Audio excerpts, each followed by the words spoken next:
चलो, तो कोएर्शन का हम लोग बात कर रहे थे। तो कोएर्शन इज कमिटिंग और threatening to commit any act forbidden by Indian penal code. तो इंडियन पिनल कोड के अंदर कोई भी ऑफेंस अगर डिफाइंड है, ठीक है, कोई भी ऑफेंस अगर डिफाइन है और उस ऑफेंस को अगर हम बोल रहे हैं कि अगर आप कॉन्ट्रैक्ट साइन नहीं करोगे तो हम आपके साथ वो करेंगे, चाहे आपको मारपीट करेंगे, आपको धराएंगे, धमकाएंगे, या फिर किसी का इंटिमिडेट करने का धमकी देंगे, मतलब किसी में जो आप इंटरेस्टेड हैं उसको परेशान करने का हम अगर धमकी देते हैं तो भी वो कोएर्शन में आता है।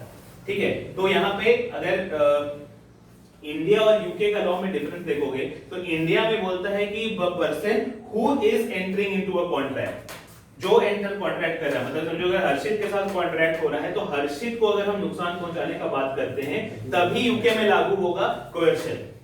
लेकिन अगर हम हर्षित का बोले कि तुम जिसमें इंटरेस्टेड हो, हर्षित का हम अगर कोई घर परिवार वाले का हम अगर बात करें तो वो उस पे कोएर्शन अप्लाई नहीं होगा यूके लॉ में। लेकिन इंडिया में ऐसा नहीं है। इंडिया में family members who they are interested in and the person himself, दोनों में अगर किसी को भी हम धमकी देते हैं, थ्रेट करते हैं, किसी भी तरीके से हम अगर क्या कहते हैं इंडियन पिनल कोड का कोई भी प्रोविजन का उल्लंघन करते हैं तो वो कोएर्शन अप्लाई होगा। तो हम दो केस बताए थे उस दिन। एक था अगर आप क्या कहते हैं बता रहे हैं किसी को कि हम सुसाइड करना चाहते हैं, अगर तुम कॉन्ट्रैक्ट साइन नहीं करोगे तो हम सुसाइड करेंगे, तो दैट अमाउंट टू कोएर्शन होगा। कोएर्शन हाँ नहीं होगा, क्यों?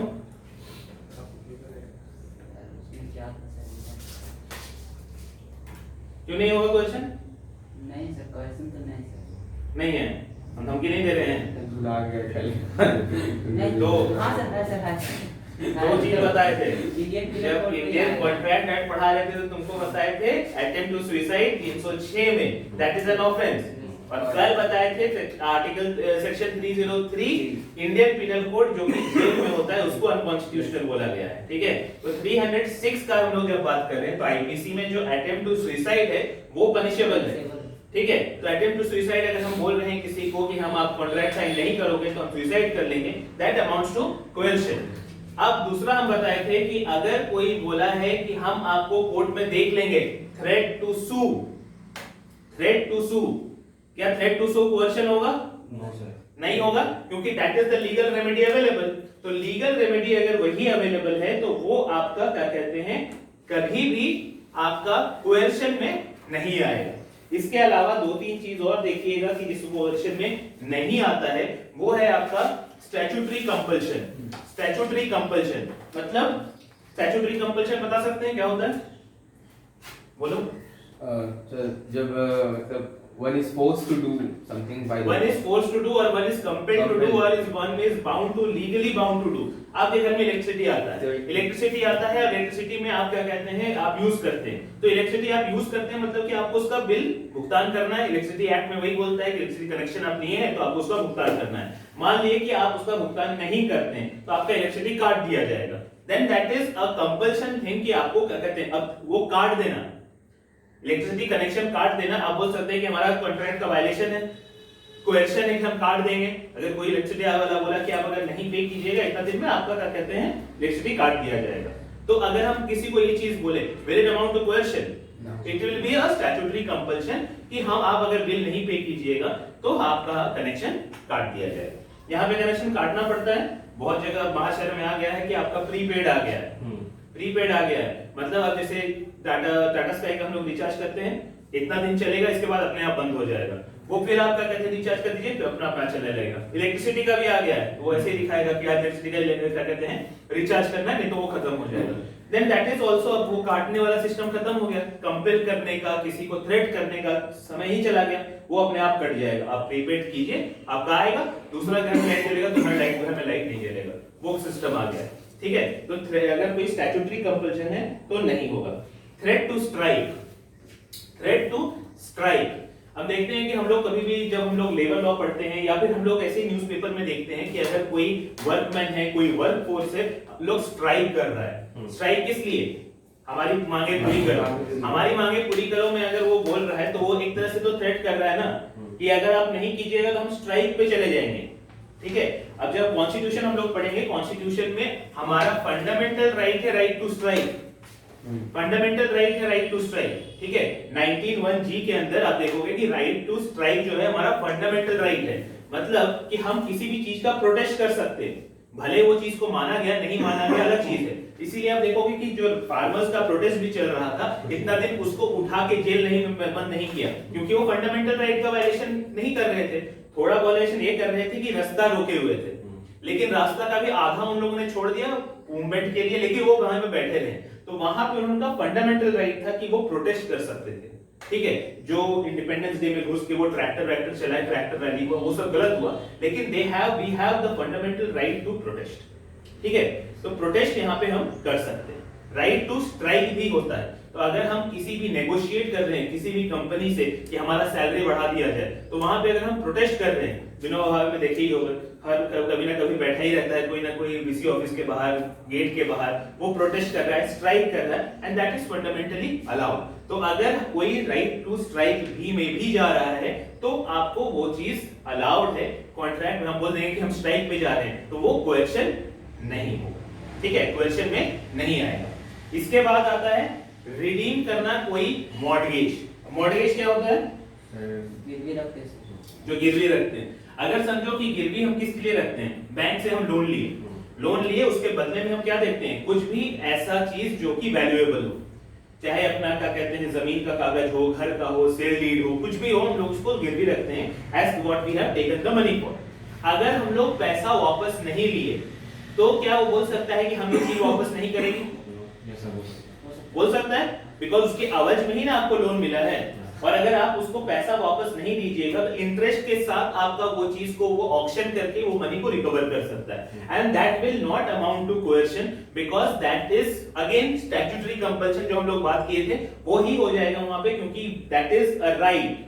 आपको खैरात में पैसा तो दिया नहीं था, खैरात में नहीं दिया था, तो आपको क्या कहते हैं उसे रिकवर करना है। रिकवर कैसे कीजिएगा? आप दे दीजिए तो अच्छा बात है, नहीं दीजिएगा तो then that will be coming under the statutory compulsion that they can recover the money from, ठीक है। तो कोएर्शन समझ में आया? अगर कॉन्ट्रैक्ट है तो कॉन्ट्रैक्ट आपका पूरा होना चाहिए, उसमें जो आपका कंसेंट है वो कैसा होना चाहिए? फ्री। तो सबसे पहले तो कोई भी कॉन्ट्रैक्ट के लिए आप कंसेंट देते हैं, ए और बी में कॉन्ट्रैक्ट है, किसी भी चीज का कॉन्ट्रैक्ट है, तो अगर जब तक कंसेंट नहीं है तब तक वो आपका कंसेंट क्या कहते हैं कॉन्ट्रैक्ट पूरा ही नहीं होगा। और वो कंसेंट कैसा होना चाहिए? वो आपका फ्री होना चाहिए। तो क्वेश्चन समझ में आया? अब हम लोग चलेंगे सेकंड वाला जो है वो है अनड्यू इन्फ्लुएंस, ठीक है। सेकंड बात करता है undue influence. A contract is said to be induced by undue influence where the relations subsisting between the parties are such that one of the parties is in a position to dominate the will of the other. Dominate the will of the other. ये बहुत important है, याद रखना। Dominate the will of the other and uses that position to obtain an unfair advantage over the other. ठीक है, एक तो होगा कि एक आप डोमिनेट कर सकते हैं, डोमिनेटिंग पोजीशन में होते हैं, और दूसरा डोमिनेटिंग पोजीशन का आप मिसयूज करते हैं, तो दोनों ही जरूरी है। जस्ट बिकॉज आप डोमिनेटिंग पोजीशन में हैं तो उसका ये मतलब नहीं है कि वहां पे अनड्यू इन्फ्लुएंस था। आप अगर एक्सरसाइज किए हैं तभी जाके वो अनड्यू इन्फ्लुएंस काम पे आएगा, ठीक है। तो अब देखो एक यहाँ पे केस है जो कि बात करता है मन्नू सिंह वर्सेस उमादत पांडे, 1890 का केस है ये, ठीक है। मन्नू सिंह वर्सेस उमादत पांडे 1890 का केस है। तो अनड्यू इन्फ्लुएंस का केस में बोलता है कि ये गॉडमैन था। गॉडमैन मतलब बाबा जी जो थे वो बोले इसको सामने वाले को कि देखो हम तुम्हारा एक क्या कहते हैं जन्नत का टिकट कटवा दिए हैं, वहां पे तुम्हारा सीट बुक है, अब तुम मरोगे तो सीधे वहीं जाओगे, तो वहां पे पहुंच जाओगे, लेकिन उसके लिए वो काम करना पड़ेगा, आपका जितना प्रॉपर्टी है हमको अपने नाम करना पड़ेगा, ठीक है। तो ये भाई साहब का कि हमने पूरा प्रॉपर्टी इसके नाम पे कर दिए, और ऑब्वियस बात था कि मरने के बाद जन्नत कौन जाता है, कहाँ है, वो सब तो कुछ था नहीं। तो इसमें क्या हुआ कि अब 1890 का केस था, लोग उसमें समय हो सकता है कि ज्यादा इस सब में बिलीव करते होंगे, तो यहाँ पे वो क्या हुआ कि वो उसको दे दिया। तो यहाँ पे पूछा गया कि क्या इसमें अनड्यू इन्फ्लुएंस था, तो क्या बाबा का जो आदमी था उस पे अनड्यू इन्फ्लुएंस था? क्या होगा नहीं होगा? होना चाहिए, क्योंकि ऐसे ही कोई क्या कहते हैं प्रॉपर्टी किसी के नाम पे तो करेगा नहीं। और दूसरा जो चीज वो प्रॉमिस कर रहा था वो भी ऐसा था कि वो itself is a void thing, वो इटसेल्फ इज वॉइड। तो पहले अगर हम लोग वॉइड और वॉइडेबल कॉन्ट्रैक्ट और वैलिड कॉन्ट्रैक्ट में देखें तो सबसे पहले होना चाहिए कॉन्ट्रैक्ट को एनफोर्स करने के लिए एनफोर्सिएबल होना चाहिए। तो एनफोर्सिएबल था क्या? जन्नत का टिकट एनफोर्सिएबल तो था नहीं, तो वो कॉन्ट्रैक्ट तो पहले ही वॉइड हो गया। दूसरा, क्या ये अनड्यू इन्फ्लुएंस से था? अनड्यू इन्फ्लुएंस से आपका जो कंसेंट लिया गया था वो क्या अनड्यू इन्फ्लुएंस से लिया गया था, विशिएटेड बाय अनड्यू इन्फ्लुएंस। तो वहां पे बोला गया कि हाँ अनड्यू इन्फ्लुएंस भी था, क्योंकि इफ देयर अनड्यू इन्फ्लुएंस नहीं होता तो वहां पे आपका वर्ड क्या आता है? Dominating the will of the other, dominating the will of the other, ठीक है। और दूसरा, he has taken advantage of dominating that will. तो यहाँ पे पहले अगर कोई मेरे क्या कहते हैं बात सुनता है तो हम उसका अच्छा कर सकते हैं या उसको हम लोग लूट सकते हैं, ठीक है। तो यहाँ पे उसका बात सुनता था, वो डोमिनेटिंग द विल में आ गया। और दूसरा जो पार्ट है वहां पे, he takes advantage of that particular dominating the will and does something which is by contract, something which is not given as free consent. Consent तो था लेकिन वो कंसेंट कैसे लिया गया था? अनड्यू इन्फ्लुएंस, ठीक है, अनड्यू इन्फ्लुएंस। तो अब अनड्यू इन्फ्लुएंस और कहां-कहां हो सकता है? और कोई रिलेशनशिप में अनड्यू इन्फ्लुएंस हो सकता है? बताओ किसमें हो सकता है? प्रिंसिपल एजेंट में हो सकता है, प्रिंसिपल एजेंट में हो सकता है, और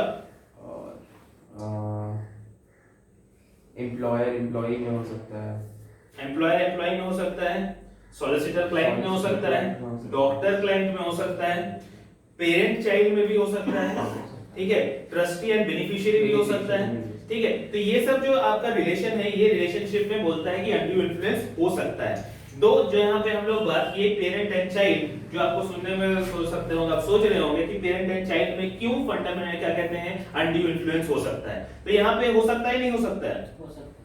हो सकता है, क्योंकि मे बी व्हाट उनका जो सोच है जो हम लोग अभी करते हैं, जैसे कि बाहर क्या है कि आपका डोमिनेटिंग नहीं होता है, हम लोग यहाँ पे डोमिनेंस ज्यादा होता है। क्यों डोमिनेंस ज्यादा होता है? वैसे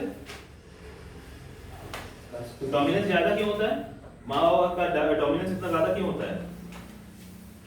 देखो बताना है, कौन पता है डोमिनेंस क्यों ज्यादा होता है? डिपेंडेंट है इसलिए, डिपेंडेंट है इसलिए। अब क्या कहते हैं, अगर तुम बोलोगे कॉलेज नहीं जाएंगे, पढ़ा तो मेरे पापा रहे हैं तो तुमको जाना तो पड़ेगा। मोबाइल तुमको पापा दिए हैं तो अगर मोबाइल बोलोगे, पापा को बोलेंगे मोबाइल दिखाओ तो तुमको दिखाना तो पड़ेगा, है ना। क्या है भाई कि पैसा तुमका लगा हुआ है, हम लोग तो कमाए नहीं है, आप लोग बेनिफिशियरी है, ठीक है, तो ये बेनिफिशियरी है। तो वहां पे आपका ट्रस्टी और डोनर और ट्रस्टी वाला जो रिलेशन होता है, ट्रस्टी और ट्रस्टमैन वाला जो रिलेशन होता है, तो वहां पे उस हिसाब से हमारा क्या कहते हैं कंट्रोल ज्यादा होता है। जो हम लोग आर्टिकल 12 में डीप एंड परवेसिव कंट्रोल जो पढ़े थे, वो हम लोग के मदद का हम लोग पे ज्यादा होता है। अनटिल अनलेस क्योंकि आप क्या कहते हैं बाद में वो अलग हो जाए, अलग बात है। लेकिन ठीक है, अब हम लोग बात करते हैं अनड्यू इन्फ्लुएंस का। तो ये एक समझ गए। अब दूसरा एक केस था, एक काफी मजेदार केस था। उसमें क्या हुआ कि रघुनंदन प्रसाद वाले केस में, रघुनंदन प्रसाद वर्सेस सज्जू प्रसाद एक केस था, ठीक है। तो रघुनंदन प्रसाद वर्सेस सज्जू प्रसाद में क्या हुआ, उसका 3 स्टेज बताया गया कि आपका अनड्यू इन्फ्लुएंस कैसे होता है। तो पहला था relation between the parties to dominate the will of the other, relation between the parties to dominate the will of the other. तो फर्स्ट स्टेज ये हुआ कि मतलब कि अगर फर्स्ट स्टेज में क्या वो डोमिनेट कर सकता था, ठीक है। फर्स्ट स्टेज था सिर्फ कि डोमिनेट करने का रिलेशन था कि नहीं, डोमिनेंस हो सकता था कि नहीं। ये डोमिनेंस क्या होता है? दबाव बनाना, प्रभाव बनाना या दबाव बनाना। तो डोमिनेंस का रिश्ता किससे है ये प्रूव करना भी अलग कहानी है, ठीक है, ये बाद में हम लोग देखेंगे। सेकंड स्टेज जो है वो बोलता है कि क्या वो डोमिनेंस को यूज किया। पहले था कि डोमिनेंस का था कि नहीं, पोजीशन था कि नहीं, और ये जो डोमिनेंस का विल है यूज किया कि नहीं, ठीक है। और तीसरा जो था ये था आपका ओनस प्रोबेंडी। ओनस प्रोबेंडी, ओनस प्रोबेंडी का मतलब क्या होता है? धीरज बताओ तुझे। ओनस प्रोबेंडी पढ़ा है ना? अरे लीगल लैंग्वेज में पढ़ा है, सही पढ़ा है। Onus probandi burden of proof, burden of proof. तो बर्डन ऑफ प्रूफ किस पे होगा? किसको प्रूव करना होगा कि ऐसा कोई डोमिनेंस नहीं था? वो किसको प्रूव करना पड़ेगा? जिसने डोमिनेट किया है, ठीक है। ये बर्डन ऑफ प्रूफ जो है, ये बर्डन ऑफ प्रूफ आपका एविडेंस का कंसेप्ट है, जहां पे आप देखोगे कि बर्डन ऑफ प्रूफ उस पे होता है कि जो इस चीज को नहीं किया है उस पे प्रूफ करना पड़ेगा। दो अलग अलग चीज पे होता है। कुछ केसेस में होता है, अगर आप क्रिमिनल केसेस में देखोगे तो प्रोसिक्यूशन के ऊपर बर्डन ऑफ प्रूफ होता है, ठीक है। प्रोसिक्यूशन के ऊपर बर्डन ऑफ प्रूफ होता है कि सामने वाले ने इस क्राइम को किया है, ठीक है। लेकिन किसी किसी चीज में बर्डन ऑफ प्रूफ चेंज हो जाता है, जैसे एनडीपीएस के केस में। एनडीपीएस के केस में अगर आप किसी सिंथेटिक ड्रग या किसी भी ड्रग्स के साथ पकड़े गए हो, तो ड्रग्स के वाले जो पकड़ा गया है वो उसको प्रूव करना पड़ेगा कि मेरे पोजीशन में ड्रग्स नहीं था, ठीक है। तो बर्डन ऑफ प्रूफ उसमें चेंज हो जाता है। रेप केसेस में भी चेंज हो जाता है, ठीक है। तो यहाँ पे अगर आप देखोगे कि प्रोसिक्यूशन का हम लोग बात करते हैं, तो प्रोसिक्यूशन का तो हम लोग कहानी अलग है जो हम लोग क्रिमिनल केस में पढ़ेंगे, लेकिन यहाँ पे 3 स्टेज दिया हुआ है कि पहला उन लोगों का क्या रिलेशन था, डोमिनेट कर सकता था। सेकंड स्टेज रिलेशनशिप डोमिनेंस का था और क्या उसने डोमिनेंस को यूज किया, और तीसरा है ओनस प्रोबेंडी, अगर किया तो उसी को प्रूफ करना है कि हम ऐसा कोई चीज को यूज नहीं किए, ठीक है। ये आपका है रघुनंदन प्रसाद वर्सेस सरजू प्रसाद, ठीक है। अब देखो इसमें और एक चीज, दो क्या कहते हैं केस है। एक है सुभाष चंद्रा वर्सेस गंगा प्रसाद, ठीक है। सुभाष चंद्रा वर्सेस गंगा प्रसाद, और दूसरा एक केस है साउथ का, ठीक है। सुभाष चंद्रा वर्सेस गंगा प्रसाद।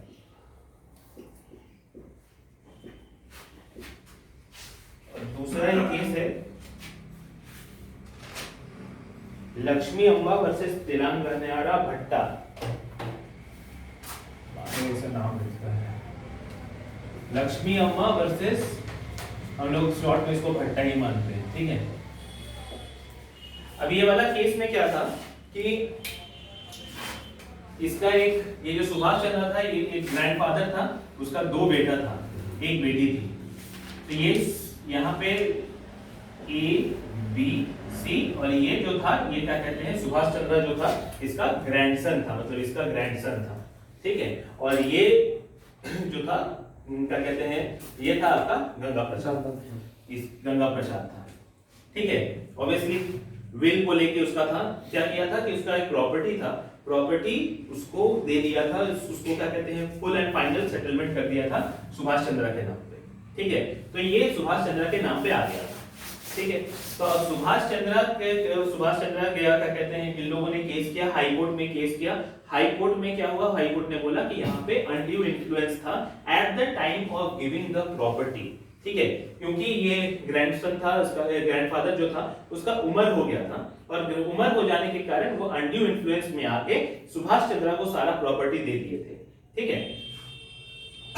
अब ये जो क्या कहते हैं हार गया चूंकि हाई कोर्ट से, तो ये चला गया था कहां पे, सुप्रीम कोर्ट में। और ये सुप्रीम कोर्ट में जैसे देखो कि एक और चीज है कि पहले क्या हुआ कि ये लोग गया था, ये गंगा प्रसाद गया था कहां पे, हाई कोर्ट में, ठीक है।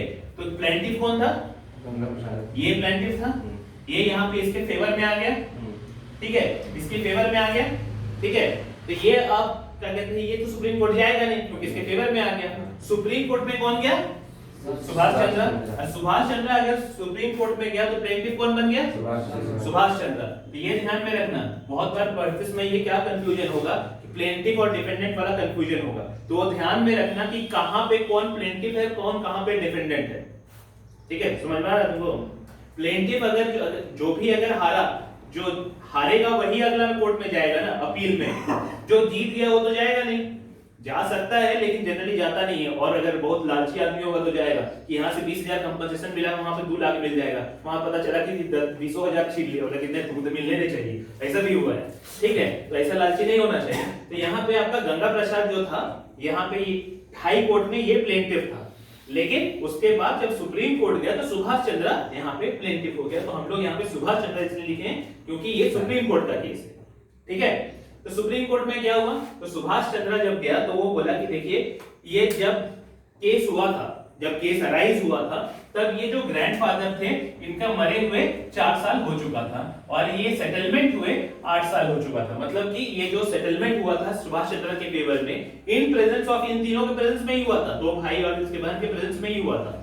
तो 8 साल था उसके बाद और 4 साल ये जो थे ये ग्रैंडफादर जिए थे, तब भी ये इशू अराइज नहीं हुआ। और इशू कब अराइज हुआ? इसके मरने के 4 साल के बाद। ठीक है, तो वो बोला कि देखो जब हमारा क्या कहते हैं जब ये डॉक्यूमेंट एग्जीक्यूट हुआ था, जब ये विल रजिस्टर हुआ था, तब मेरा उम्र था 14 साल। ठीक है, और 14 साल में कोई किसी को इन्फ्लुएंस तो नहीं कर सकता है, पहला पॉइंट। दूसरा पॉइंट ये था कि जब इसका बात कर रहा था, जब ये बात कर रहा था execution of will and other things की, जब प्रॉपर्टी उसको मिलने वाला था, the person who was taking care of the property was the grandson, grandfather himself. ठीक है, तो यहां पे बोलता है पहला टेस्ट जो था क्या था कि dominate the will of the other. तो क्या 14 साल का आदमी एक 70 साल का बूढ़ा का डोमिनेट कर सकता था विल?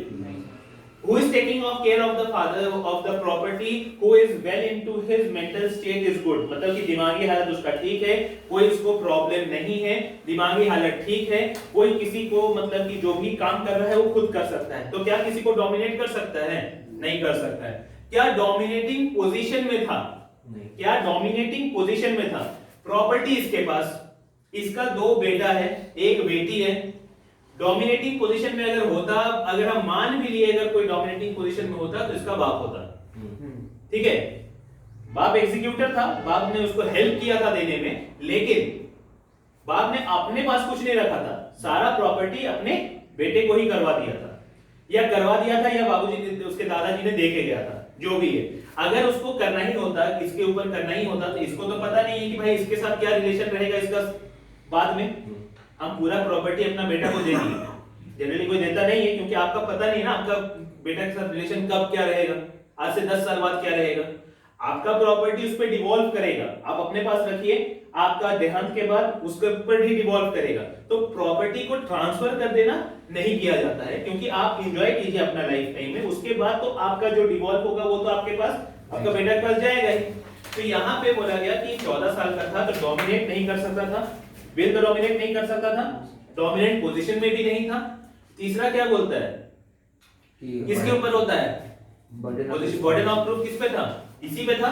तो ये बर्डन ऑफ प्रूफ किया कि हम 14 साल के थे और यहाँ पे हम क्या कहते हैं किसी भी तरह से इन्फ्लुएंस नहीं कर सकते, because he was a mentally free person at the time of doing it. और उसका 8 साल के बाद आप ला रहे हैं केस, अगर आपका था तो आप उससे पहले ही लाते, उसके लाइफ टाइम में ही लाते हैं। अगर वैसा ही था तो आपका एक और प्रिंसिपल आपका लॉ में आता है कि आपको अगर कोई प्रॉब्लम है तो उसको फर्स्ट इंस्टेंस में लाना है। ठीक है, आप वेट नहीं कर सकते, लिमिटेशन पीरियड आपका 12 साल का ही भले क्यों ना हो, लेकिन आपका जितना जल्दी आप लाइएगा you are coming to the court with the clean hands, ऐसा माना जाता है। ठीक है, तो यहाँ पे सुप्रीम कोर्ट ने रिवर्स कर दिया हाई कोर्ट का डिसीजन कि यहाँ पे कोई अनड्यू इन्फ्लुएंस नहीं था, क्योंकि डोमिनेंस, इस वजह से ही हमको हर चीज में अनड्यू इन्फ्लुएंस नहीं देखना है, क्योंकि वो रिश्ता अनड्यू इन्फ्लुएंस का हो सकता है कि नहीं, हमको ये 3 टेस्ट लगा के देखना है। अगर नहीं होगा तो हमें अनड्यू इन्फ्लुएंस को नहीं मान के चलना है कि अनड्यू इन्फ्लुएंस है। ठीक है, ठीक है। अब लक्ष्मी अम्मा वर्सेस भट्टा वाला जो केस था, इसमें क्या था कि एक आदमी था, एक समझ लो एक आदमी है जिसने अपना प्रॉपर्टी एक डॉक्टर को दे दिया। ठीक है, डॉक्टर को दे दिया।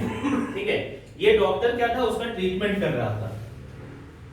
ठीक है, डॉक्टर ट्रीटमेंट कर रहा था, उसका लगता ये क्या कहते हैं ग्रैंडसन ही था। ठीक है, ग्रैंडसन ही इसका लगता था।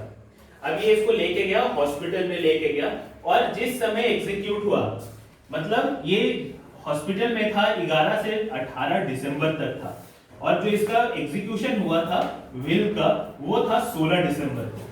ठीक है, इस समय बोला गया था कि इसका मेंटल स्टेट ठीक नहीं था, जो क्या कहते हैं लोग और हॉस्पिटल में जो थे उसका मेंटल स्टेट ठीक नहीं था। डॉक्टर आके बोला कुछ, वो कुछ और बोल रहा था। ठीक है, और उस समय ये एग्जीक्यूशन भी जो हुआ डॉक्यूमेंट का वो इसी समय हुआ। ठीक है, 11 से 18 वो हॉस्पिटल में था, और कब हुआ उसका एग्जीक्यूशन डॉक्यूमेंट का? 16 तारीख को। मतलब कि वो हॉस्पिटल से ही विल का एग्जीक्यूशन हुआ।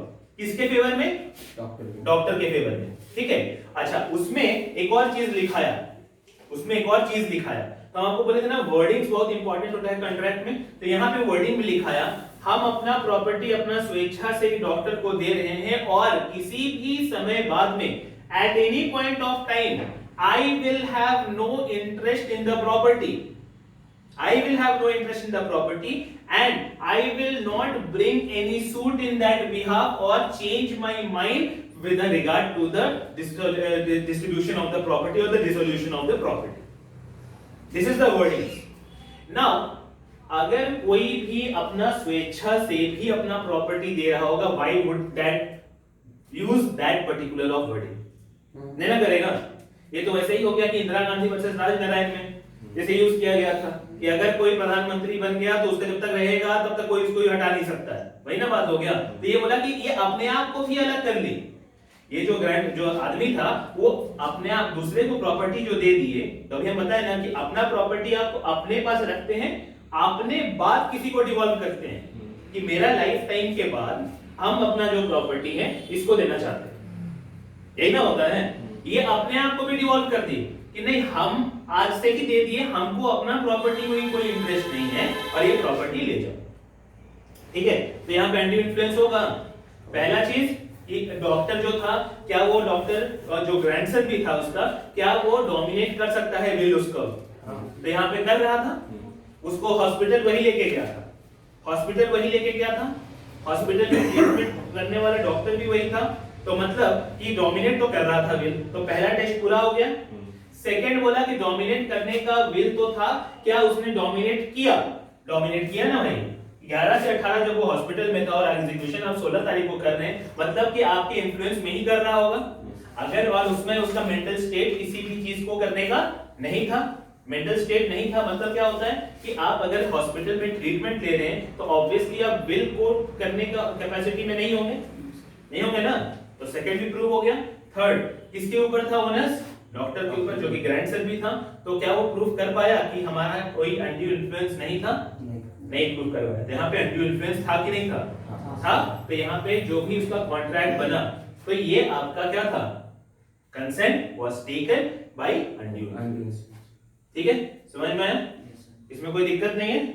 अब देखो अनड्यू इन्फ्लुएंस का आगे बोलता है, सेकेंड जो इसका पॉइंट है, in particular and without prejudice to genuinity of foregoing principle a person is deemed to be in a position to dominate the will of the other where he holds a real or apparent authority over the other or he stands in a fiduciary relationship to the other. एक तो होता है कि real or apparent authority, real and apparent authority, जैसे on the face of it, जैसे कि parent और child.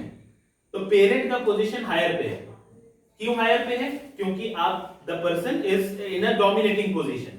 जैसे कि अब हम एक आपको एग्जांपल दिए थे, doctor and patient. Doctor and patient भी डोमिनेटिंग पोजीशन पे हो सकता है, नहीं भी, depending upon the client and the doctor. क्यों बता रहे हैं? क्योंकि a person who is a reasonably knowledgeable person, he will not get into the words of the doctor।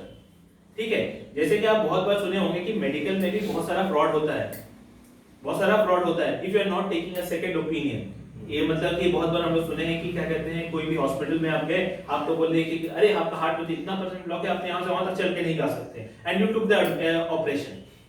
हो सकता है सुने हम लोग। तो वैसा अगर सिचुएशन में होंगे, लेकिन कोई भी दूसरा आदमी होगा, वो क्या होगा? मे be that person is itself a doctor, is himself a doctor. वो उसको बोला कि क्या कहते हैं, तुम तो चले नहीं पाओगे, बोला कि हम चलते, हम दिल्ली जाके करवा लेंगे, तुम टेंशन मत लो। ठीक है, now that person can not dominate the will of the other because he is sufficiently educated to do so. ठीक है, तो वहां पे आप डोमिनेट नहीं कर सकते। तो वो आपका रिलेशनशिप पे डिपेंड करता है, योर क्वालिफिकेशन पे डिपेंड करता है कि what is the qualification and what is the extent you can dominate the other. वही अगर समझो कि कोई अनपढ़ है, जिसको क्या कहते हैं, नॉलेज नहीं, ठीक है, दैट मीन अनपढ़ हम नहीं बोलेंगे, जिसको नॉलेज नहीं है बोलेंगे, क्योंकि बहुत सारे तो पढ़े लिखे लोग भी इसमें आ जाते हैं। तो नॉलेज नहीं होने के कारण, ठीक है, नॉलेज नहीं होने के कारण, तो वो आपका जो होगा, तो वो डोमिनेट द विल कर सकता है उसका। तो हम लोग उसका यहाँ पे बात कर रहे हैं। तीसरा जो चीज बोलता है कि फिड्यूशियरी रिलेशन। फिड्यूशियरी रिलेशन का मतलब क्या होता है? विश्वास करें, ठीक है, जिस पे आप विश्वास करते हैं, तो आप उस पे विश्वास करके, डॉक्टर और क्लाइंट, डॉक्टर और पेशेंट का रिलेशन क्या होता है? ट्रस्ट का ही होता है। जब आप हॉस्पिटल में चले जाते हैं तो आपका इंजेक्शन कौन सा दे रहा है आपको होश थोड़ी ना है।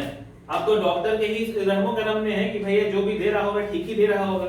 Now that at that position अगर डॉक्टर आपको कुछ बोलता है तो आप ऑब्वियसली उसका बात को फॉलो कीजिएगा। तो वहां पे बोलता है कि अगर इस पोजीशन का कोई फायदा उठाता है that will be a case of undue influence. ठीक है। दूसरा बोलता है where he makes a contract with a person whose mental capacity is temporarily or permanently affected by reason of age, illness or mental or bodily stress। देखो यहाँ पे जो दो एग्जांपल हम तुमको दिए दोनों में बुढ़ाऊ था, दोनों में ही बुढ़ाऊ था। और बुढ़ाऊ जो था वो क्या था, वो बुढ़ाऊ का जरूरी नहीं है कि सिर्फ ओल्ड एज के लिए ही वो क्या कहते हैं अनड्यू इन्फ्लुएंस हो। यहाँ पे जो पर्सन था, यहाँ पे जो ग्रैंडफादर था, ही वाज ओल्ड बट इसका मेंटल कैपेसिटी ठीक था। बट यहाँ पे भी आदमी ठीक था, लेकिन फॉर 11 से 18 जो उसका जब मैं हॉस्पिटल में था तो उसका मेंटल स्टेट ठीक नहीं था। उसके टाइम में जब एग्जीक्यूट किया गया विल वो गलत था। ठीक है, माने अंडर डिस्ट्रेस था। यहाँ पे बोला गया है ना मेंटल कैपेसिटी और बॉडीली डिस्ट्रेस। अगर डिस्ट्रेस में होगा, हॉस्पिटल आदमी कब जाता है, डिस्ट्रेस में होगा तभी ना जाएगा, घूमने तो जाएगा नहीं वो हॉस्पिटल में। तो यहाँ पे डिस्ट्रेस में था, तो डिस्ट्रेस में था तो अनड्यू इन्फ्लुएंस होगा। जरूरी नहीं है कि सिर्फ ओल्ड एज की वजह से ही आपका क्या कहते हैं अनड्यू इन्फ्लुएंस हो जाए। ठीक है, यहाँ पे ओल्ड एज की वजह से, इसमें जो हाई कोर्ट था वही बोला था कि ये उसका क्या कहते हैं समय जो था ये बूढ़ा हो चुका था, इसका मेंटल कैपेसिटी ठीक नहीं था। लेकिन सुप्रीम कोर्ट क्या बोला, सिर्फ बूढ़ा होना जरूरी नहीं है, बूढ़ा होने के साथ कोई सामने वाला डोमिनेट करेगा तब ना। ये खुद अगर प्रॉपर्टी का देखभाल कर रहा है तो अपने तो भला चंगा है, तो उसको कौन डोमिनेट करेगा। लेकिन यहाँ पे चूंकि ठीक था, लेकिन वो हॉस्पिटल में था, हॉस्पिटल में उसका ग्रैंडसन डॉक्टर था और he was the treating doctor. अगर आपको डॉक्टर कोई ट्रीट कर रहा है और आपको कुछ बोलता है तो वहां पे आ गया फिड्यूशियरी रिलेशनशिप, डोमिनेंस भी आ गया, तो वहां पे आपका माना गया कि अनड्यू इन्फ्लुएंस था। तीसरा बोलता है where a person who is in a position to dominate the will of the other enters into a contract with him and transacts appears on the face of it on the evidence adduced to be unconscionable। अनकॉन्शियसनेबल मतलब संदेहास्पद। अगर कोई contract हुआ और वो देख के ही लग रहा है संदेहास्पद है, तो वहां पे क्या होगा, the burden of proving that such a contract was not induced by undue influence shall be on the person who is in a position to dominate the will. ठीक है, बोनस प्रोपेंडी हुआ वहां पे। ठीक है, तो तीन चीज जो आपको, तीन टेस्ट जो बताए थे हम रघुनंदन प्रसाद में, वो समझ में आया। और दूसरा जो केस बताए थे सुभाष चंद्रा वर्सेस गंगा प्रसाद। ठीक है, उम्मीद करते हैं इन दोनों अलग अलग करके समझ में आया अनड्यू इन्फ्लुएंस किस में होगा किस में नहीं होगा। ठीक है, ठीक है, अब चले फ्रॉड में। ठीक है, फ्रॉड क्या होता है, फ्रॉड क्या होता है बताइए। हाँ, against the consent, against the consent, hmm. Misrepresentation अलग से दिया हुआ है। यही तो एक फ्रॉड है, एक मिसरिप्रेजेंटेशन। एक फ्रॉड है, मिसरिप्रेजेंटेशन भी होता है। ठीक है, मिसरिप्रेजेंटेशन हम वही पूछे, मिसरिप्रेजेंटेशन जानता है धीरज? Misrepresentation sir. हाँ, कॉन्ट्रैक्ट पढ़ा है ना, तुम भी पढ़ा है इसे उत्कर्ष? तुम भी पढ़ी है, कॉन्ट्रैक्ट पढ़ी है ना रे? हम तो बस एग्जाम देने के लिए पढ़े हैं। हाँ, तो इन लोग भी वही किया है सब, 2020 वाला वही किया है। कोरोना पीरियड वाला वकील है, जब कोर्ट में जाओगे तो कोरोना पीरियड वाला वकील है, तो हम क्या कहते हैं कंसेशन मिल जाएगा। ऐसा नहीं है। ठीक है, मिसरिप्रेजेंटेशन। मिसरिप्रेजेंटेशन सर कोई कॉन्ट्रैक्ट कर रहा है जिसमें कोई ऐसे ही बताओ ना, जरूरी नहीं कोई कॉन्ट्रैक्ट जिसमें कि मिसरिप्रेजेंट करके उस कॉन्ट्रैक्ट को, मतलब उसका जो सब्जेक्ट होगा वो मिसरिप्रेजेंट किया गया हो। चलो ठीक है धीरज। जब भी कोई कॉन्ट्रैक्ट में अगर एंट्री कर रहे हैं। अच्छा, सबसे पहले देखो कि हम जब तुमको पूछते हैं तो कॉन्ट्रैक्ट में बताओ, पहले वर्ड में आओ। मिसरिप्रेजेंट का मतलब क्या होता है? गलत दर्शाना, गलत दर्शा। हाँ, मतलब ऑन द ड्यूटी जो करना था उससे हट के कुछ काम करना, उसको मिसरिप्रेजेंटेशन बोलेंगे। ठीक है, तुम बताओ। जैसे क्या बताएं, मैंने तो बोल दिया सर। ठीक है, अगर मिसरिप्रेजेंट का हम बात करते हैं तो अगर इसको अच्छे से बोला जाए तो बोलता है कि assertion of a fact in a distorted way। ठीक है, assertion of a fact in a distorted way मतलब कि हम कोई चीज को अगर हम डिस्टॉर्ट करके बता रहे हैं या हमको अगर कोई चीज के बारे में जानकारी है कि ये गलत है फिर भी हम बोल रहे हैं इस चीज को कि ये सही है, या फिर mere silence is also sometimes said to be misrepresentation। जैसे कि तुम हमारे पास आए और बोले कि क्या कहते हैं हम आपका क्या कहते हैं साइकिल खरीदना चाहते हैं, हमको पता है कि साइकिल बहुत खराब अच्छे कंडीशन में नहीं है, ठीक है, तुम पूछे कि साइकिल बहुत अच्छा है ना, तो हम उसको कोई जवाब नहीं दिए, जहां बोलना चाहिए था हमको हम नहीं दिए, that will amount to misrepresentation. But on the other hand misrepresentation कहां पे ऐसे भी हो सकता है, आप कोई दुकान में गए, दुकान में आप कोई सामान खरीदने गए, तो मुझे एक शर्ट ली है और शर्ट में आपको बोला गया कि ये आप कुछ भी कर लीजिए इस पे आपका रंग नहीं उड़ेगा। ये शॉपकीपर को कहीं से सप्लायर के पास से ये इंफॉर्मेशन आया था, सप्लायर जो शॉपकीपर था उसको तो खुद मैन्युफैक्चरिंग है नहीं उसका, उसको ये इंफॉर्मेशन आया था और वो सामने वाले को भी यही इंफॉर्मेशन पास कर दिया। ठीक है, अब ये इंफॉर्मेशन पास कर दिया, आप शर्ट खरीद लिए, शर्ट के 2 दिन धोए, उसके बाद उसका कलर निकल गया। अब वो कलर निकल गया तो आप शॉपकीपर को आके बोले, now has he misrepresented? He obviously has misrepresented, but it was not a misrepresentation which was a fraudulent representation, it was an innocent misrepresentation जिसका उसको खुद का जानकारी नहीं है। ठीक है, तो ये हम लोग को ज्यादा क्लियर होगा केसेस से कि हम लोग क्या कर सकते हैं। ठीक है, अब देखो हम आगे ही बताए थे कि अगर कोई कंसेंट, फ्री कंसेंट हम लोग बात किए थे, अगर कोई कंसेंट है तभी आपका कॉन्ट्रैक्ट होगा, लेकिन वो कंसेंट कैसा होना चाहिए? फ्री कंसेंट, और free consent shall not be vitiated by any of the 5 things, coercion, undue influence, misrepresentation, fraud and mistake. 5 चीज है, तो हम लोग अभी तीसरे में पहुंचे हैं। किस चीज का बात कर रहे हैं? मिसरिप्रेजेंटेशन। अच्छा ठीक है, मिसरिप्रेजेंटेशन, ठीक है, मिसरिप्रेजेंटेशन का बात करते हैं। तो यहाँ पे मिसरिप्रेजेंटेशन के अंदर हम लोगों को क्या जरूरी होगा कि जो भी चीज का कॉन्ट्रैक्ट होगा वो मिसरिप्रेजेंटेड नहीं होना चाहिए, और अगर मिसरिप्रेजेंटेड हुआ तो it should be voidable at the option of other party. But अगर वॉइडेबल हुआ and you take that benefit out of that misrepresentation, take out the benefit of that representation, can you resign the contract or can you make that contract void or voidable again? ठीक है, तो यही इससे पहले हम लोग example पढ़ेंगे। ठीक है, उससे पहले देखो हम लोग क्या बोले, एक केस था, समझो कि हर्षित है और दूसरा उत्कर्ष है। ठीक है, हर्षित और उत्कर्ष के बीच में हुआ कि हर्षित बोला कि देखो हम तुमको एक बाइक दे देते हैं। ठीक है, वो बाइक दे दिया उत्कर्ष को। ठीक है, जिसको हर्षित को पता था कि बाइक अच्छा नहीं है। ठीक है, तो उत्कर्ष ले लिया इसको। उत्कर्ष लेने के बाद इसको बोला कि उसको कुछ दिन बाद पता चल गया कि क्या कहते हैं ऑब्वियसली कि ये जो बाइक है वो अच्छा नहीं है। तो उत्कर्ष बोला कि देखो तुम हमको जो बाइक दिए हो वो अच्छा नहीं है। तो हर्षित बोला कि एक काम करो, तुम उस बाइक को रिपेयर करा लो, हम उसका 40% ऑफ द एक्सपेंसेस दे देंगे। ठीक है,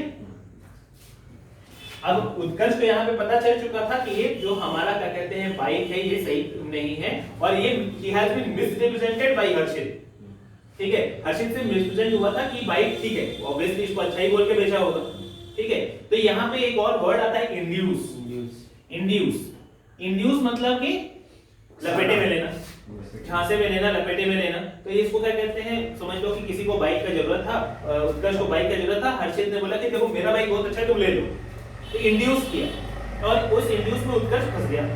और यहाँ पे कुछ दिन बाद उसको पता चल गया कि बाइक तो खराब है, और उसने क्या बोला, क्या कहते हैं उत्कर्ष को बोला, उसको ऑफर किया कि 40% of expense, he wanted to resign the contract. Utkarsh क्या बोला कि हमको बाइक नहीं चाहिए, तुम रख लो, और हम क्या कहते हैं नहीं चाहते। ठीक है, तो यहाँ पे रिजाइन कर सकता था उत्कर्ष, कॉन्ट्रैक्ट खत्म कर सकता था, और अगर ये बोलता तो इसको उत्कर्ष को मानना पड़ता क्योंकि ही वाज विशिएटेड बाय मिसरिप्रेजेंटेशन। ठीक है, विशिएटेड बाय मिसरिप्रेजेंटेशन। तो यहाँ पे विशिएटेड बाय अगर मिसरिप्रेजेंटेशन था उसका और उसके बाद उसने उसको मना किया, तो यहाँ पे वो कॉन्ट्रैक्ट खत्म हो सकता है। Voidable at the option of one party, तो voidable at the option of one party कौन था यहाँ पे? उत्कर्ष। उत्कर्ष ने अपना राइट को यहाँ पे यूज किया क्या? नहीं किया। वो 40% एक्सपेंसेस जो यहाँ पे उत्कर्ष बोला, तो 40% एक्सपेंसेस का जो आपका उसका जो क्या कहते हैं ये था, उसमें अंदर आ गया। उसके अंदर आ गया तो क्या बोला, ये मान लिया कि 40% एक्सपेंसेस हमको मिल जाएगा, अब बाइक ठीक करा लेते हैं, ठीक है। तो अब ठीक करा लिया, ये मैंने पैसा उसे ये कॉन्ट्रैक्ट उसमें मान लिया। अब कुछ दिन बाद क्या हुआ कि जो बाइक था ये पूरा ही बंद पड़ गया, ठीक है। क्या उत्कर्ष अब जाके पूरा डैमेजेस क्लेम कर सकता है हर्षित से? कुछ नहीं कर सकता है, क्योंकि he has already resigned the contract because he accepted the other offer की 40% वाला उसको ठीक करवा, ठीक है। तो यहाँ पे आप मिसरिप्रेजेंटेशन समझे, मिसरिप्रेजेंट किया, लेकिन उसका जो राइट होगा वो वन टाइम ही राइट होता है। अगर उत्कर्ष यहाँ पे अगर बोल देता कि हमको क्या कहते हैं 40% नहीं चाहिए, बाइक रख लो, पैसा हमको दे दो, तो he can resign the contract, it should be voidable at the option of one party। तो voidable of the one party था, लेकिन वो राइट को कौन रिजाइन कर दिया? उत्कर्ष रिजाइन कर दिया, क्योंकि ये एक्सेप्ट कर लिया कि मिसरिप्रेजेंटेशन था, लेकिन मिसरिप्रेजेंटेशन को एक्सेप्ट कर लिया 40% पैसा लेके, उसका रिपेयरिंग लेके। तो मतलब कि अब उसका जो राइट टू डिजाइन था वो खत्म हो गया। अब क्या होगा, राइट टू डिजाइन खत्म हो गया, तो अगर अब वो क्या कहते हैं लीगली हर्षित से कुछ रिकवर नहीं कर सकता है, because he has already gone into the resign of the contract because of accepting 40% for his expenses। ठीक है, समझ में? एक और केस था,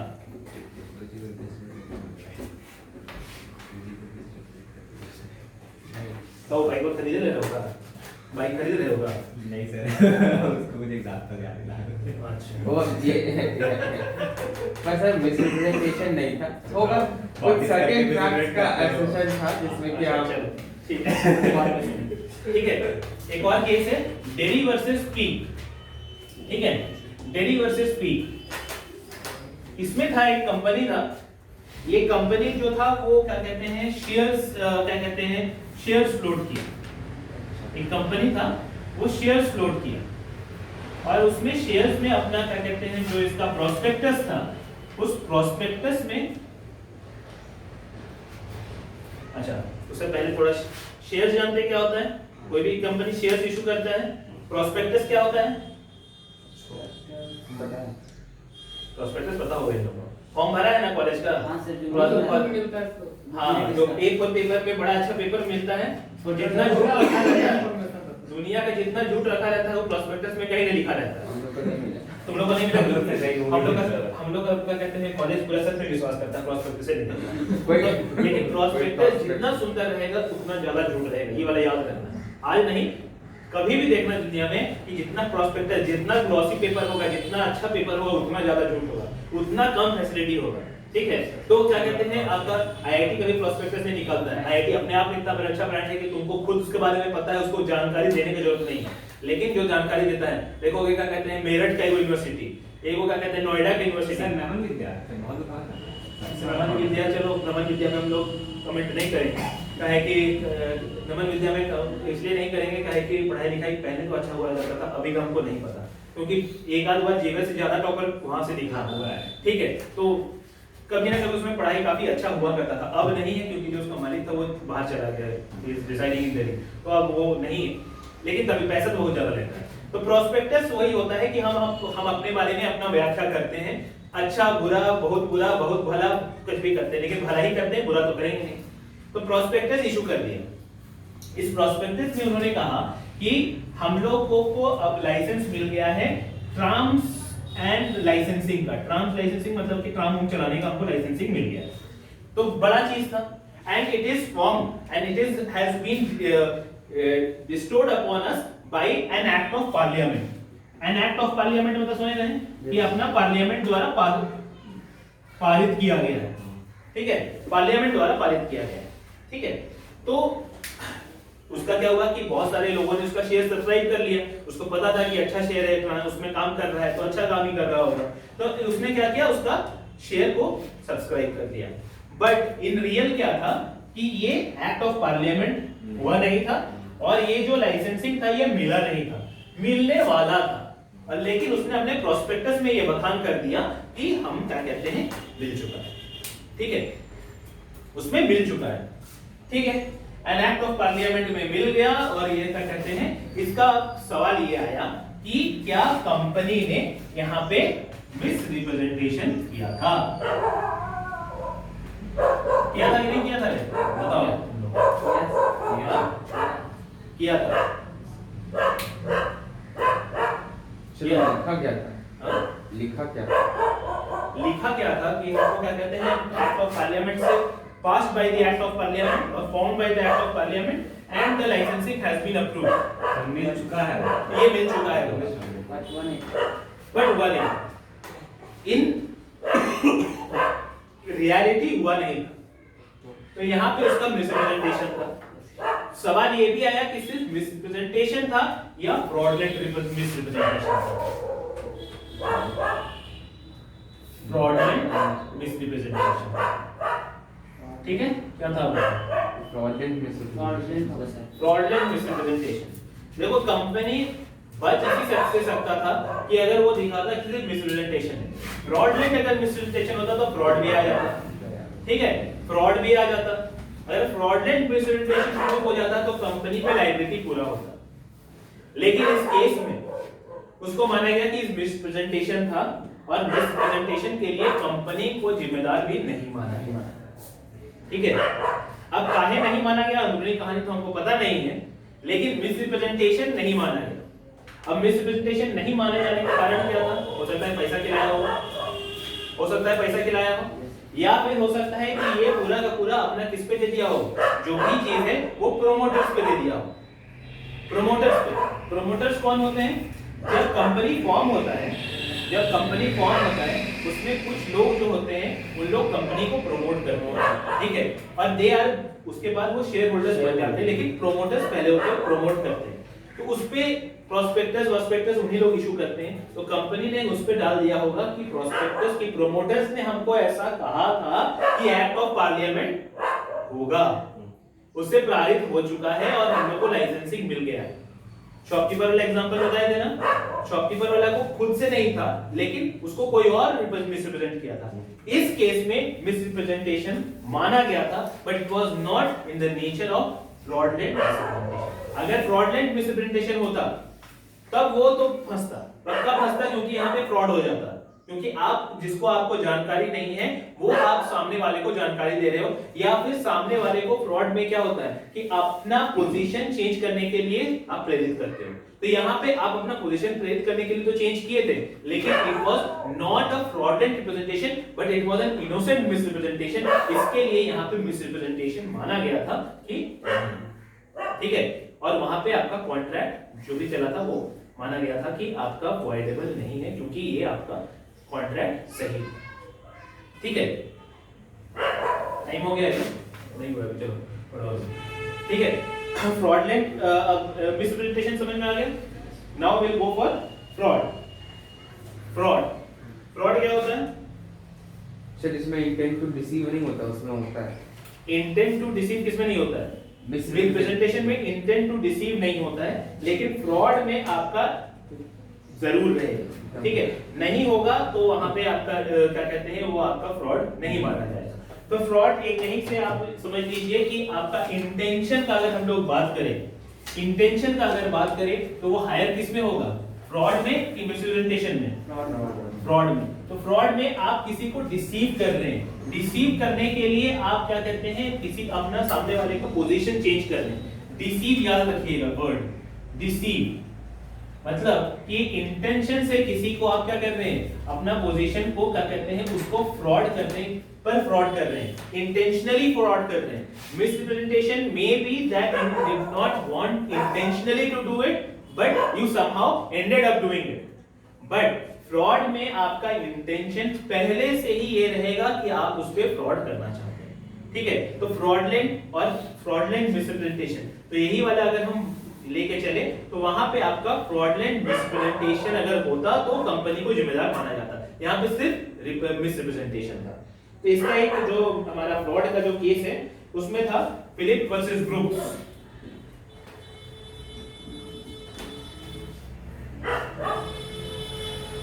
ठीक है, तो फिलिप वर्सेस ब्रूक्स में क्या हुआ कि एक आदमी था, उसको एन मान लेते हैं, और दूसरा था ब्रूक्स। नहीं, फिलिप था, ये था फिलिप, ठीक है, ये फिलिप था।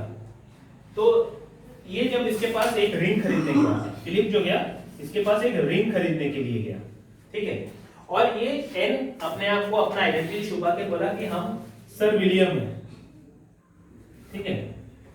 तो सर विलियम को फिलिप्स पहचानता नहीं था, नाम सुना था, ठीक है, मैंने उसको चेहरा से नहीं जानता था, सर विलियम को एग्जिस्ट करता है इसको पता था। तो क्या किया कि वो क्या कहते हैं, सर विलियम उसको बोला कि ठीक है हम तो आपको रिंग दे देते हैं, आप इसके बदले में हमको एक हमसे चेक ले लो। तो ये चेक दे दिया इसको, तो ऑब्वियसली अब क्या होने वाला है सबको पता है, चेक बाउंस किया और ये रिंग इसके पास चला गया। अब ये क्या किया, एक रिंग को क्या कर दिया, ब्रूक्स के पास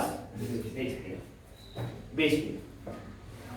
तो और इससे वो पैसा भी ले लिया, इसका ये पैसा भी ये ले लिया, इसका यहाँ पे दे भी दिया। तो ये जो फिलिप्स भाई साहब थे, इसने सर विलियम्स को तो पकड़ा ही, लेकिन केस कर दिया किस पे, ब्रूक्स पे, कि हमारा क्या कहते हैं रिंग वापस करो।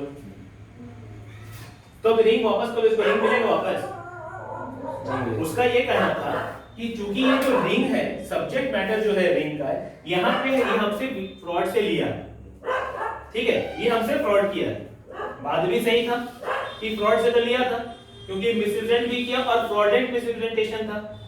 यहाँ पे फ्रॉडेंट रिप्रेजेंटेशन था क्योंकि उसने अपने से अगर नहीं लिया, अगर मिसरिप्रेजेंटेशन ही करना होता तो वो वहां पे अपना नाम नहीं चेंज करता, वो वहां पे क्या किया, अपना नाम चेंज किया और सामने वाले को ये विश्वास दिलाया कि हम ये हैं, ठीक है। तो वहां पे फ्रॉड हुआ और मिसप्रेजेंटेशन ये भी हुआ कि वो अपना नाम चेंज किया। और फ्रॉड इसलिए हुआ क्योंकि उसने अपना नाम चेंज दिखाने के लिए किया, because he did not want to come forward. तो यहाँ पे फ्रॉडलेंट मिसप्रेजेंटेशन हुआ, ठीक है। अब यहाँ पे सर विलियम्स के साथ इसका हुआ, चेक बाउंस किया, उसके बाद उसने ये चीज को बेच दिया। तो कोर्ट में जब गया तो फिलिप ने बोला कि हमको मेरा रिंग वापस चाहिए। तो कोर्ट ने क्या बोला, कोर्ट ने बोला कि देखो तुम्हारा मिसप्रेजेंटेशन या फ्रॉडलेंट मिसप्रेजेंटेशन जो हुआ है ये एन से हुआ है और ये सर विलियम जो बन के किया है, इसके बीच में और इसके बीच में जो ट्रांजैक्शन है इसमें तो कोई गलती नहीं है, इसमें ब्रूक्स का कोई गलती है, ये इसको पैसा दिया है उससे रिंग लिया है, इसमें तो उसका कोई गलती नहीं है। तो इससे तो हम रिंग वापस उनको नहीं दिला सकते, ठीक है। तो यहाँ पे फ्रॉड के लिए तो यहाँ पे वो केस क्या था, फिलिप वर्सेस ब्रूक्स, ठीक है। तो इससे रिकवर नहीं हुआ, हम लोग इसका नहीं जानते हैं क्या होता, इससे साथ हमारा केस नहीं था, ठीक है। तो इस पे इसने केस किया था, तो इसके साथ ये रिकवर नहीं हुआ। अगर हम इसके ऊपर केस करते तो उसका कहानी कुछ और होता, जो कि इसने नहीं किया था, ठीक है। अगर करता तो क्या होता, अगर करते तो मिल जाता, नहीं मिलता।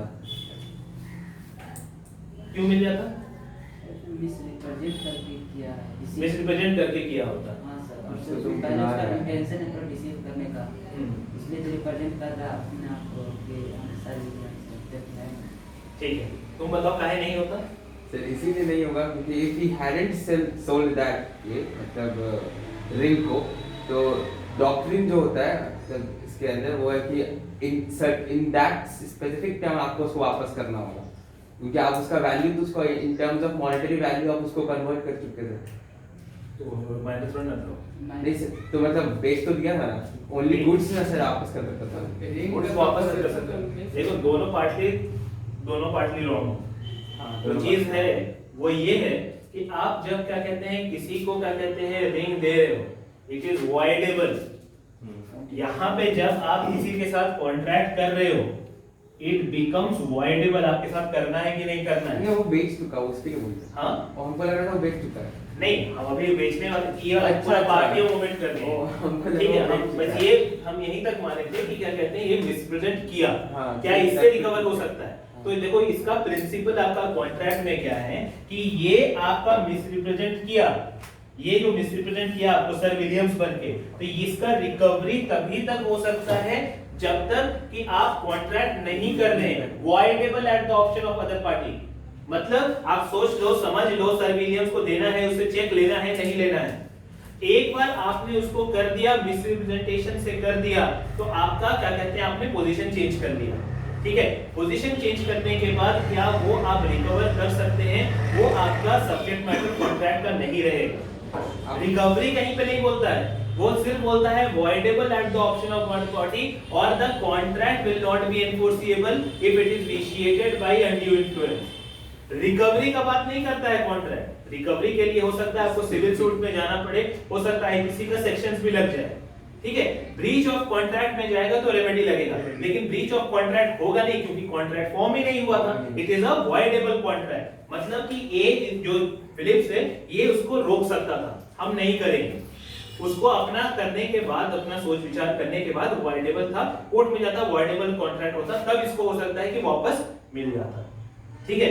कोर्ट में जाना पड़ता और वहां पे ब्रीच ऑफ कॉन्ट्रैक्ट या वॉइडेबल कॉन्ट्रैक्ट प्रूव करना पड़ता या मिसरिप्रेजेंटेशन प्रूव करना पड़ता, तब जाके उसको वापस मिल सकता था। मिल ही जाएगा, ऐसा जरूरी नहीं, ठीक है। इसलिए हम बोले दोनों का जो आंसर था आपका पार्टली करेक्ट, पार्टली रॉन्ग। वो बोला कि मिल सकता है, तुम बोले नहीं मिल सकता है, तो बीच में मे में, हाँ मे में। और सर हमको लगा कि वो उसको बेच चुका है। नहीं, ये था ही ओ, नहीं, इसीलिए। ये पार्ट था ही हाँ, नहीं। क्योंकि बेच दिया होगा तब तो बेच दिया होगा तो भी क्या कहते हैं उसको पार्ट ऑफ द कॉन्ट्रैक्ट उसको पूरा करने के लिए अगर बोलेगा, कोर्ट बोलेगा टू एनफोर्स द कॉन्ट्रैक्ट, ठीक है। क्योंकि यहाँ पे और एक चीज था जो हम लोग भूल गए कि यहाँ पे चेक दिया था, तो चेक किया तो चेक बाउंसिंग तो अलग केस आपका हो जाएगा, नेगोशिएबल इंस्ट्रूमेंट में अलग केस हो जाएगा, हम लोग उसको मिस कर रहे हैं। तो वहां पे उसका फ्रॉड तो हुआ ही, कहीं ना कहीं तो रिकवरी तो क्या कहते हैं उससे हो ही जाएगा, कुछ ना कुछ तो रिकवरी हो ही जाएगा। गुड्स का नहीं होगा बट इन कैश हो जाएगा, हो सकता है। सर हमको याद था, क्या कहते हैं रिंग का नहीं होगा,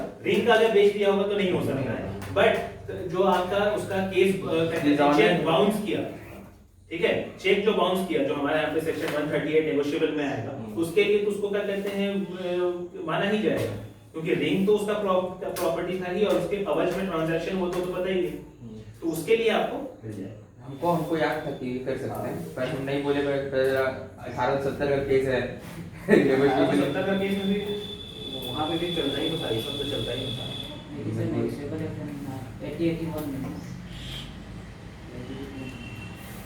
ठीक है, हमको नहीं आता, हमको नहीं आता। एक और चीज बाकी है, मिस्टेक ऑफ फैक्ट पढ़ा दें, छोड़ दें। छोड़ दीजिए सर, पढ़ाई में ये वाला एग्जाम एग्जाम भाई उसका सही कल से प्रांत होगा का रात में कॉल करके पूछा ये वाला मिस्टेक ऑफ फैक्ट पढ़ लो, ये वाला लास्ट चीज एक है, पहली बार एग्जाम दे रहा है, एक तो पहली बार एग्जाम दे रहा है। ठीक है, तीसरे तो बहुत बड़ा टॉपिक नहीं है। मिस्टेक ऑफ फैक्ट जानते हो, मतलब मिस्टेक ऑफ फैक्ट होता है अगर कोई चीज दो, हम पहला चीज बताए थे ना consensus ad idem, consensus ad idem meeting of minds. अगर हम कुछ और सोच रहे हैं और तुम अगर कुछ और सोच रहे हो तो कॉन्ट्रैक्ट क्या हो जाता है, वॉइड हो जाता है, ठीक है, कॉन्ट्रैक्ट वॉइड हो जाता है। मतलब कि अगर मीटिंग ऑफ माइंड्स नहीं है तो कॉन्ट्रैक्ट वॉइड होता है। इसमें एक केस है जहां पे क्या होता है कि तरसीम सिंह वर्सेस सुखमिंदर सिंह, ठीक है। तरसीम सिंह वर्सेस सुखमिंदर सिंह में क्या होता है कि यहाँ पे बहुत सारा प्रॉपर्टी होता है, बहुत सारा प्रॉपर्टी रहता है और वो बोलता है कि हम 77,000 रुपए पर क्या कहते हैं एकड़ में आपको दे देंगे, ठीक है, 77,000 रुपए पर एकड़ में आपको हम दे देंगे। लेकिन वो जो प्रॉपर्टी था वो था 48 करनाल्स और 11 मालास, ठीक है। लेकिन इसमें कंफ्यूजन ये था कि ये 48 बीघास है और क्या कहते हैं 11 विश्वास है, ठीक है। तो मेजरमेंट का यूनिट है, यहाँ पे कट्ठा चलता है ना, कट्ठा एकड़ चलता है, वहां पे कुछ और चल रहा था, समझो कि वहां पे था 48 करनाल और यहाँ पे मालास, ठीक है, यहाँ पे था बीघास। तो दोनों के बीच में कॉन्ट्रैक्ट हुआ, एक ने सोचा कि 48 करनाल है और था 48 बीघा, ठीक है, उसने सोचा कि 48 बीघा हम लोग को मिल जा रहा है और सामने वाला जो था वो बेचना चाह रहा था 48 करनाल। तो यहाँ पे क्या हुआ, मिस्टेक ऑफ फैक्ट हुआ। मिस्टेक ऑफ फैक्ट क्या हुआ, अंडरस्टैंडिंग में वो सोच रहा था ये और उसको बेचना था ये, तो दोनों के बीच में मीटिंग ऑफ माइंड्स हुआ। 48 तो दोनों था, लेकिन 48 एक था करनाल एक था बीघा, तो बीघा और करनाल में डिफरेंस हो गया, बरनाल और डिफरेंस में अगर हो गया डिफरेंस, तो वहां पे मिस्टेक ऑफ फैक्ट माना गया इस चीज को और कॉन्ट्रैक्ट को रिजाइन कर दिया गया कि यहाँ पे मिस्टेक ऑफ फैक्ट जो होता है वो कॉन्ट्रैक्ट क्या होता है, वॉइड। ये कॉन्ट्रैक्ट वॉइड होता है, मतलब इसका कोई उत्पत्ति नहीं होगा क्योंकि ये कभी कॉन्ट्रैक्ट था ही नहीं, मीटिंग ऑफ माइंड था ही नहीं, ठीक है। और दूसरा एक केस है रामेश चंद्र मिश्रा वर्सेस गणेश चंद्र गंगोपाध्याय, ठीक है, तो यहाँ पे बोला कि इसमें था कि ये जमीन लिया, ये केस देखना, वो जमीन लिया, ठीक है, ये जो जमीन था, ये जमीन में आपका क्या होता है कि अगर आप कोई जमीन खरीदते हैं तो उसका जो मिनरल राइट्स होता है वो किसका होता है? जो उसका ये नहीं, गवर्नमेंट का होता है। को लगा ओरिजिनली तो गवर्नमेंट का होता है। ऐसे तो मिनरल समझा? तुम्हारा अगर यहाँ के प्रॉपर्टी में कभी हमको क्या कहते हैं, यहाँ पे तेल मिल गया तो सरकार बोलेगा इंडियन ऑयल हटो, हमको क्या कहते हैं तेल निकालने दो, तुम गया भाड़ में। तो मिनरल राइट्स जो होता है वो गवर्नमेंट का होता है, ठीक है। तो अगर तुम्हारा प्रॉपर्टी है वो मिनरल राइट्स किसका होगा? वो गवर्नमेंट का ही है। लेकिन उसने एक कंफ्यूजन में ये खरीद लिया कि मिनरल राइट्स जो था वो भी उसका था, जबकि उसका मिनरल राइट्स नहीं था। तो अंडर अगेन उसको माना गया कि मिस्टेक ऑफ फैक्ट, और मिस्टेक अगर फैक्ट है तो under section 20 of Indian contract है, ये आपका वॉइड होगा, ये वॉइडेबल नहीं होगा। बाकी चीज सब था वॉइडेबल, ये होगा वॉइड, मतलब कि कॉन्ट्रैक्ट हुआ ही नहीं, क्योंकि मीटिंग ऑफ माइंड्स ही नहीं था, क्योंकि दोनों एक चीज नहीं समझ रहे थे, और नहीं समझ रहे थे इसलिए आपका ये कॉन्ट्रैक्ट शुरू से ही वॉइड होगा under section 20 of Indian contract. अच्छा सर, अगर यहीं पे स्टैट्यूटरी प्रोविजन कि all the mineral rights inherent to the ये लैंड्स आर ऑफ गवर्नमेंट, तो वो तो 21 में हो जाएगा, मिस्टेक ऑफ लॉ हो जाएगा। मिस्टेक ऑफ लॉ हो जाएगा, ठीक पर वहाँ है। पे मिस्टेक ऑफ लॉ क्या उसको क्या कहते हैं, वो क्या कहते हैं वॉइड एब इनिशियो हो जाएगा, ठीक है, क्योंकि आपका क्या कहते हैं कॉन्ट्रैक्ट एनफोर्सिएबल ही नहीं है, वो आपका नॉट एनफोर्सिएबल बाय लॉ हो जाएगा, बाढ़ हो जाएगा। सर, बाढ़ हो जाएगा। सर मिनरल राइट्स में तो फिर ट्री भी आना चाहिए। ट्री नहीं मिनरल, मिनरल जो अंडरग्राउंड मिनरल्स, अंडरग्राउंड मिनरल्स है, ठीक है, अंडरग्राउंड मिनरल्स जैसे आयरन, बॉक्साइट, ये वो, कोल हो सकता है, आयरन हो सकता है, आयरन हो सकता है, ये सब चीज जो होता है वो मिनरल्स में आता है, ट्री मिनरल्स में नहीं आता है, वो टिम्बर में आता है। राइट टू प्रॉपर्टी एक्ट में जब जाओगे तो प्रॉपर्टी उसमें भी आपका क्या कहते हैं गिरा हुआ टिम्बर, खड़ा टिम्बर, लगा हुआ टिम्बर, सब्जी खड़ा है, सब्जी गिरा है, उसको आप काट लिए हैं, हर्ब्स है, श्रब्स है, बैम्बू ग्रास है, बहुत सारा चीज होता है, क्या ठीक है। इस्तेमाल है इसका? उसमें फूल भी सिर्फ उसका कंपनसेशन मिलेगा सर, इसका फल खा के और उसमें भी सिर्फ कंपनसेशन मिलता है अंडर टॉप। क्या